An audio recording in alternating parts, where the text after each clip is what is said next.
Entonces, como les comentaba, pues el día de hoy vamos a continuar. Es una segunda sesión de de esta treceava mentira, que es puedo pecar y quedar impune, ¿verdad?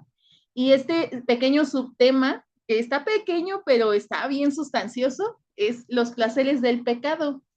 El pecado promete placer temporal, siempre va a ser temporal ese placer, pero va a dejar consecuencias permanentes, ¿ok? Diferentes consecuencias.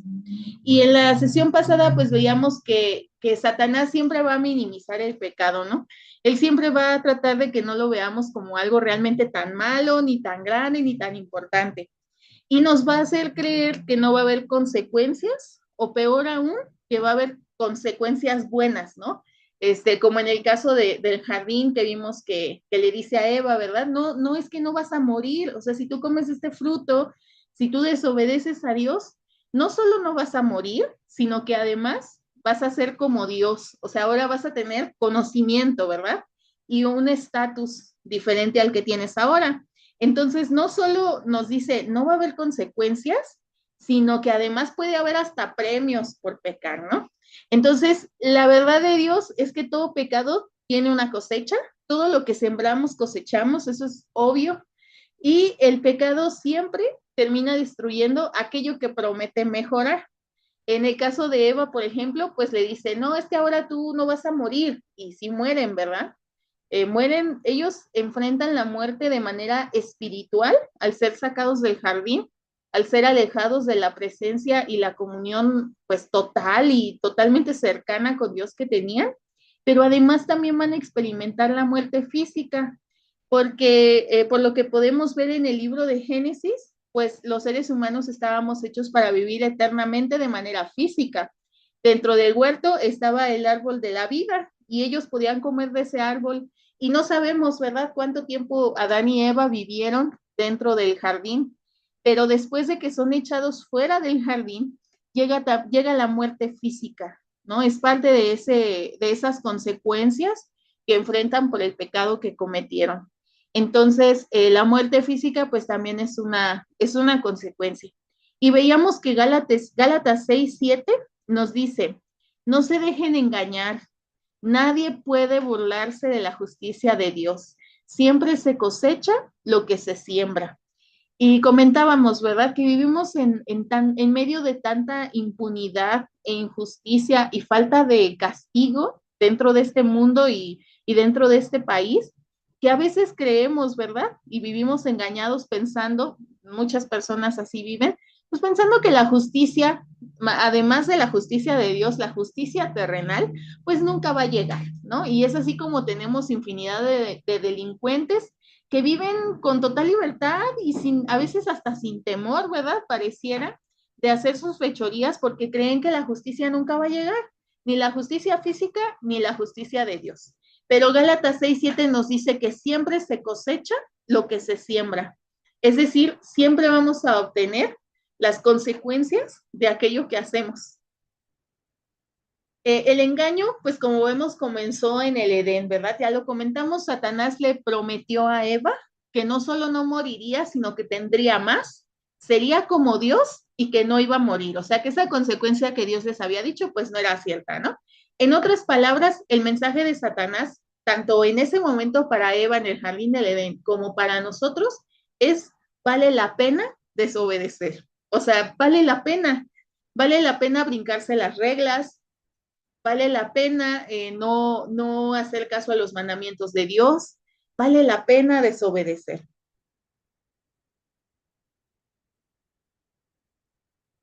Y bueno, una pregunta importante es, ¿por qué pecamos?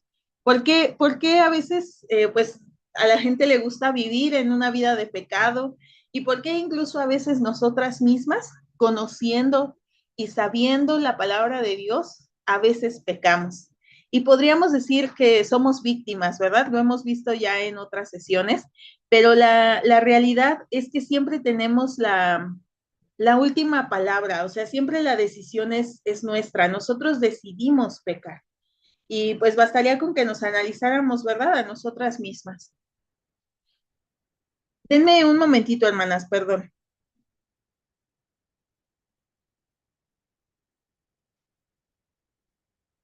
continuar. Y seguimos en ¿por qué pecamos, verdad? La pregunta que nos hacemos es ¿por qué pecamos? ¿Por qué a pesar de que entendemos que esto es malo, que es indebido, que a Dios no le agrada?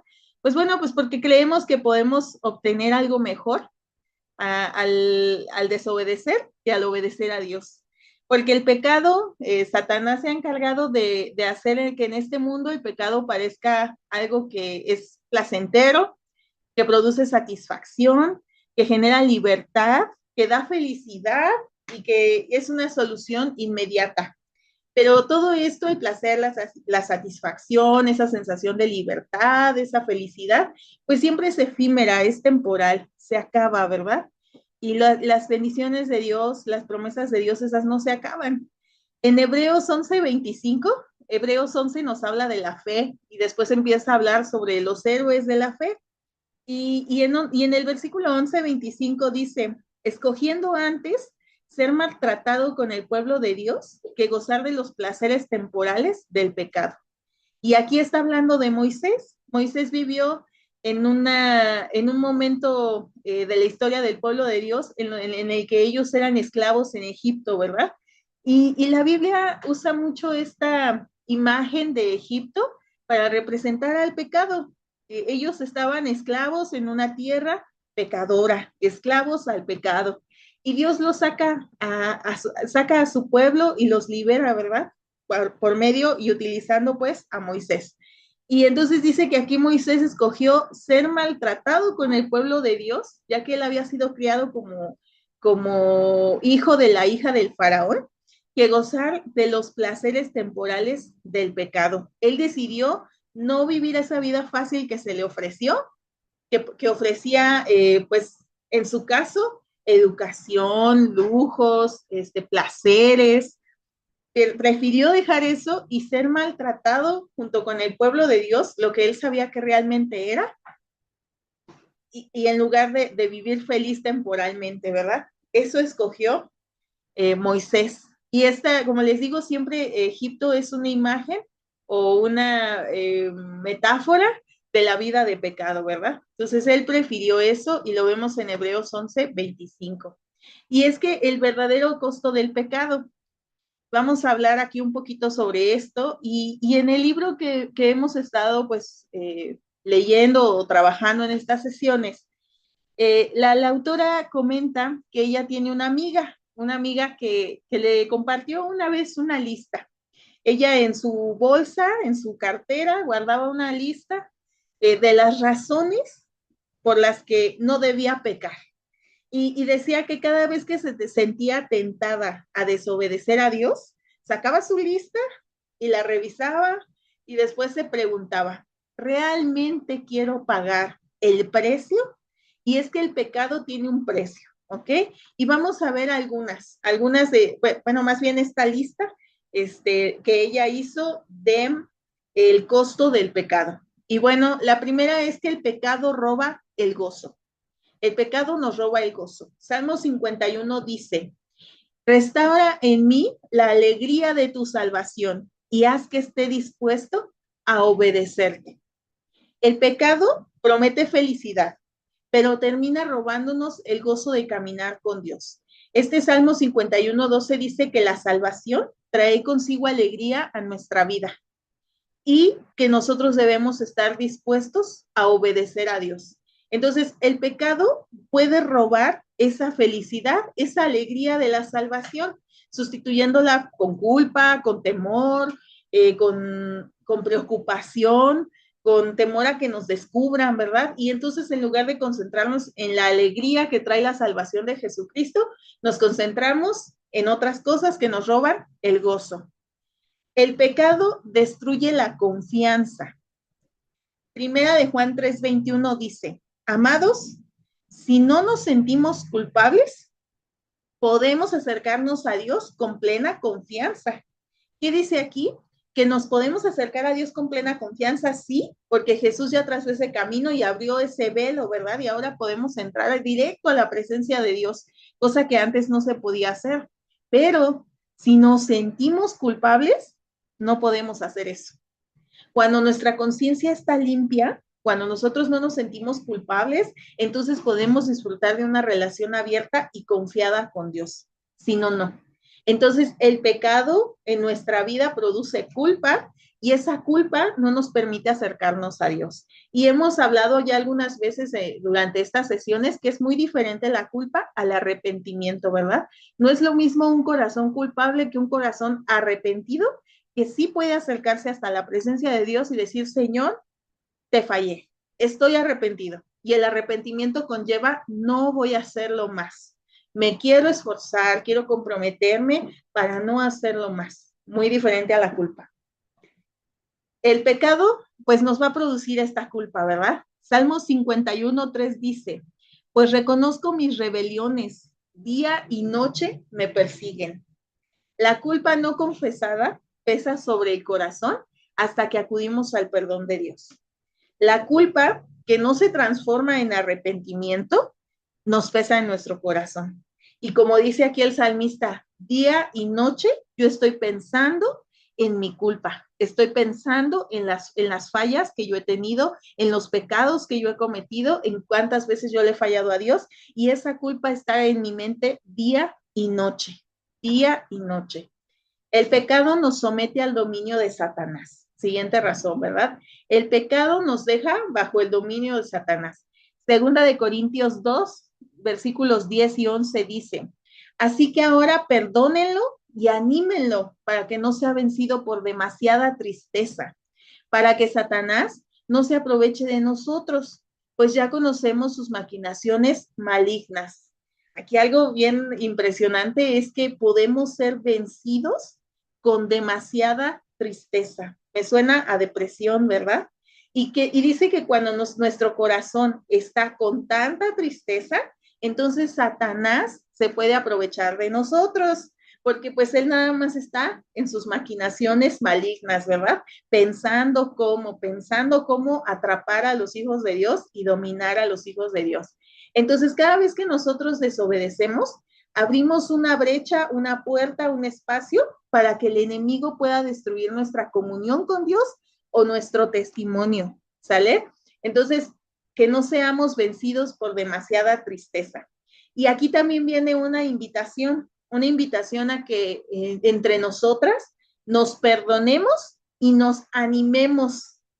Cuando tú veas a una hermana, a otra mujer cerca de ti con demasiada tristeza, tu deber es animarla, es perdonarla, es llevarla a los pies de Cristo si aún no lo conoce. Y si esa persona conoce a Cristo, pues animarla, ¿verdad? A que corra a los pies de Cristo, que no espere más, que no viva con esa tristeza en su corazón, porque si no, está abriendo un espacio para que el enemigo intente destruirla. Y nosotros debemos perdonar y animar. El pecado apaga al Espíritu Santo. Primera de Tesalonicenses 5:19, una frase bien cortita y bien increíble. No apaguen al Espíritu Santo. ¿Qué significa? Que nosotros podemos apagarlo. Que nosotras mismas podemos decirle al Espíritu Santo, hey, espérate tantito, dame chance, cállate tantito, hazte tantito para allá. Nosotras podemos hacerlo, podemos apagar al Espíritu Santo. Y cuando persistimos en el pecado, es decir, cuando ya fallamos una vez, sabemos que estuvo mal, nos llenamos de culpa, pero no vino el arrepentimiento y volvemos a pecar, recordemos que una de las formas en las que eh, eh, funciona el pecado es que una vez que empezamos es más fácil la siguiente vez.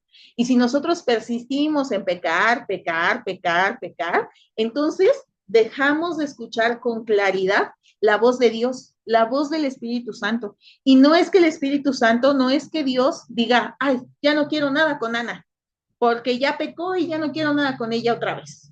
No, es porque tú y yo apagamos al Espíritu Santo. Entonces, Primera de Tesalonicenses 5:19 nos invita a esto, a no apagar al Espíritu Santo. El siguiente costo del pecado es que produce daños físicos, también físicamente. Salmo 38, 3 al 6 dice, ya no quedan fuerzas en mi cuerpo debido a tu enojo. Mis huesos no tienen descanso por causa de mi pecado. Mi culpa me abruma. es una carga demasiado pesada para soportarla. Mis heridas hieden y supuran a causa de mi necedad. Estoy encorvado y lleno de dolor. Todo el día ando afligido. ¿Se acuerdan de la mujer encorvada? El pecado produce daños físicos. Dice aquí que esta persona ya no tiene fuerzas, ya no descansa, ya no puede descansar, sus huesos le duelen todo el tiempo, ya no hay descanso, la culpa le abruma, es decir, en su mente no deja de pensar en eso, es una carga demasiado pesada, pero no solo físico, no, perdón, no solo mentalmente y emocionalmente, porque dice, mis heridas hieden y supuran, y dice que está encorvado porque carga un peso demasiado grande, ¿verdad? Que ya no lo soporta y entonces está encorvado y lleno de dolor. Todo el día ando afligido. Yo no sé si a ustedes les ha pasado, hermanas, que a veces andan, pues sí, estresadas, con preocupaciones, etcétera, y llega la noche, dices, ya por fin me voy a dormir y no descansas y te levantas hasta torcido, ¿no? Te levantas hasta torcido y dices, ay, es que no me puedo ni mover o respiro y me duele acá atrás en la espalda. Hay que escudriñarnos, hay que pensar por qué no estoy pudiendo descansar. Y aquí nos dice, ¿verdad? Esta persona, el salmista, estaba encorvado y lleno de dolor. Entonces, el pecado no solo va a afectar el alma, sino que también va a desgastar nuestro cuerpo y nuestras emociones. Dios nos hizo de manera holística, es decir, Dios hizo una conexión perfecta entre nuestras emociones, nuestros sentimientos y nuestro cuerpo. Y entonces hay incluso estudios científicos que pues se han dedicado a investigar, ¿verdad? Cómo ciertas enfermedades pueden tener un origen incluso emocional. Y pues sí, porque nuestras emociones en nuestro cerebro hace que se descarguen sustancias en nuestro cuerpo que nos pueden enfermar en diferentes órganos. Entonces, aquí lo vemos, ¿verdad? Sus huesos no tienen descanso a causa del pecado. Este es otro de los costos. El pecado causa dolor en el alma. O sea, no solo, pues obviamente el físico, también en el alma.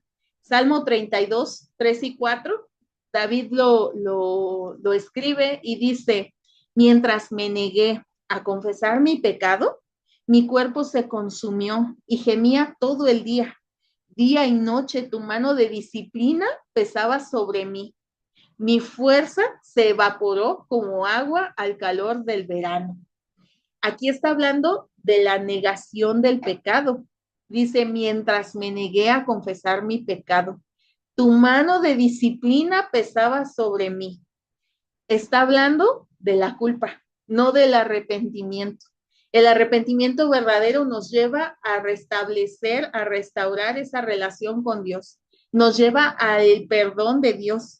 Pero la culpa, dice aquí, que consume el cuerpo y nos hace gemir día y noche, la mano de disciplina de Dios va a estar sobre nosotros mientras no confesemos nuestros pecados. Dice, mi fuerza se evaporó como agua al calor del verano, es decir, bien rápido. Bien rápido David se quedó sin fuerzas mientras él se negaba a confesar el pecado. Entonces, el pecado oculto siempre agota nuestro corazón. Y ya vimos en el anterior también nuestro cuerpo físico. El pecado entristece el corazón de Dios. Efesios 4:30 dice, no hagan que se entristezca el Espíritu Santo de Dios con la forma en que viven.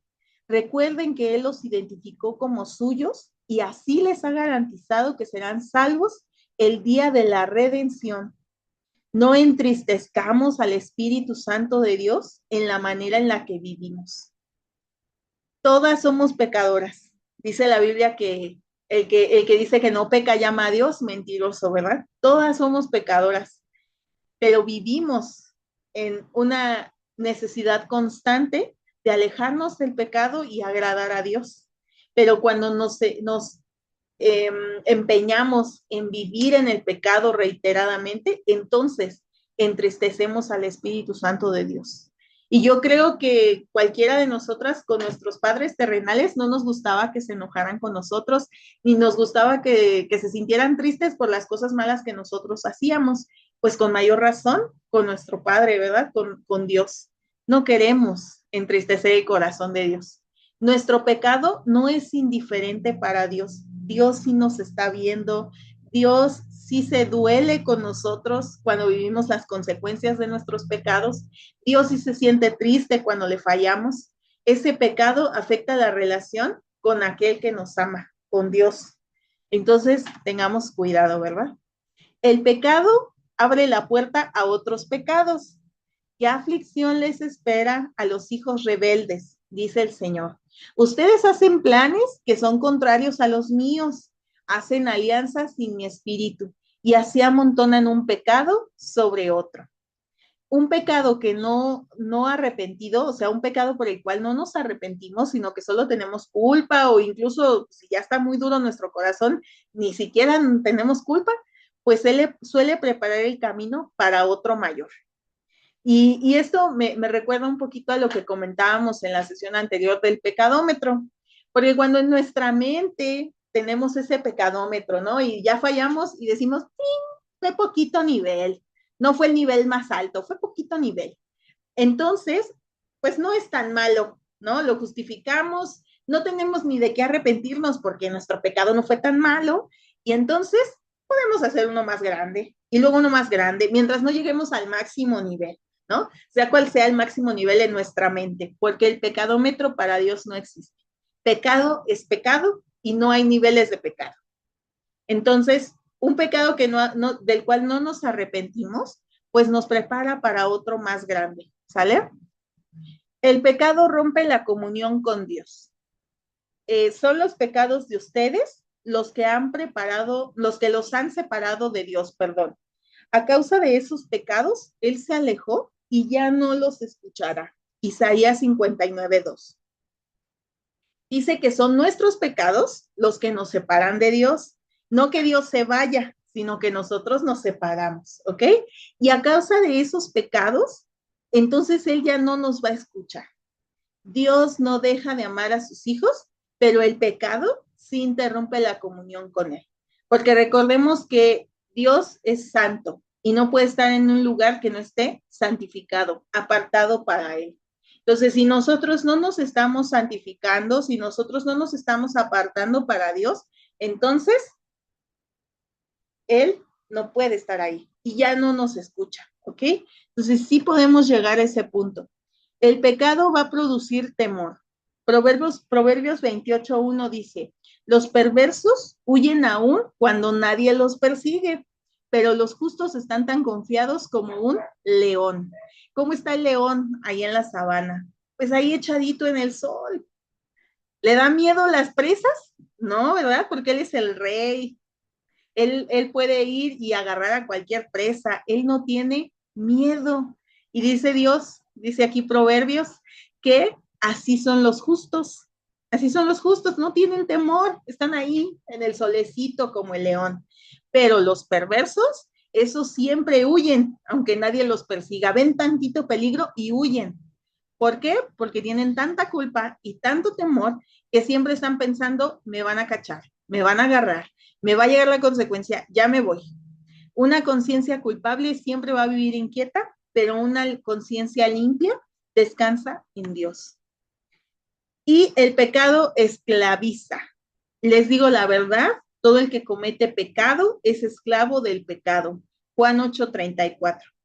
Y Romanos 6:16 dice, ¿no se dan cuenta de que uno se convierte en esclavo de todo lo que decide obedecer?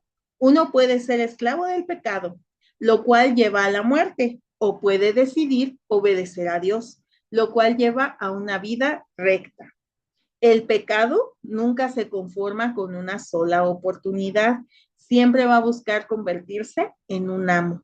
Y es que eso es lo que quiere Satanás, ¿verdad? Satanás no quiere estar con nosotros un día, él quiere estar todo el tiempo. Entonces, si tú abres la puerta, si tú lo permites, si tú empiezas a cometer pecado tras pecado, entonces te vas a volver esclavo del pecado. Y bueno, esta lista, dice aquí la autora del libro, pues su amiga la sacaba y cada vez que sentía la tentación de hacer algo que sabía que no le agradaba a Dios, sacaba su lista, la revisaba y decía, ¿me conviene o no me conviene? Y yo creo que la respuesta es nunca nos conviene. Nunca, nunca el pecado nos va a convenir. Nunca esa satisfacción, ese placer, esa sensación de libertad nos va a hacer sentir o nos va a dar más que lo que nos da Dios. Ni va a equilibrar la balanza contra todas estas consecuencias o costos que vimos del pecado. Y bueno, ¿por qué Dios tarda tanto en juzgar? Porque ya vimos, ok, sí, todo pecado tiene consecuencias. Todo lo que se siembra se cosecha. Bueno, pero ¿y entonces por qué Dios no actúa? ¿Por qué Dios no juzga? ¿Por qué Dios se tarda? Podríamos pensar. Y no es porque Dios apruebe el pecado, Dios llama al pecado pecado y lo aborrece, pero Dios es paciente. El amor es paciente y dice, Él es paciente por amor a ustedes. Es decir, Él retarda ese castigo, ese juicio, porque nos ama. Dice, no quiere que nadie sea destruido, quiere que todos se arrepientan. En segunda de Pedro 3:9 nos dice esta verdad, que Dios está siendo paciente por cada una de nosotras, porque no quiere que nos destruyamos, sino que nos arrepintamos a tiempo. Y por eso es que el juicio de Dios se tarda. Pudiera parecer a nuestro entendimiento, ¿verdad? Que no llega y decimos, mira, es que los malvados y Salmos está lleno de eso, ¿verdad? Mira, los impíos están bien contentos, ni les pasa nada y pensamos, ¿verdad? Y nos preguntamos, ¿por qué? Bueno, pues porque Dios no quiere que nadie sea destruido, quiere que también ellos se arrepientan y por eso está esperando. Y la conclusión de Salomón nos dice todo, ¿verdad? En relación a este tema. En Eclesiastés, es un libro donde Salomón nos relata cómo él ha buscado el placer en todas las cosas de esta vida. Y dice que todo es vano, ¿verdad? Que no tiene sentido. Y entonces él concluye en Eclesiastés 12, 13 y 14. Eso es todo, eso es todo. Aquí termina este libro de Eclesiastés diciendo, eso es todo. Aquí está ahora mi conclusión final. Lo final, lo que él recomienda. Teme a Dios y obedece sus mandamientos. Esa es la conclusión a la que llega Salomón después de probar todo lo que ofrece placer en esta vida. Mejor es temer a Dios y obedecer sus mandamientos. La obediencia siempre será el mejor camino, lo más sencillo. Siempre será el mejor camino.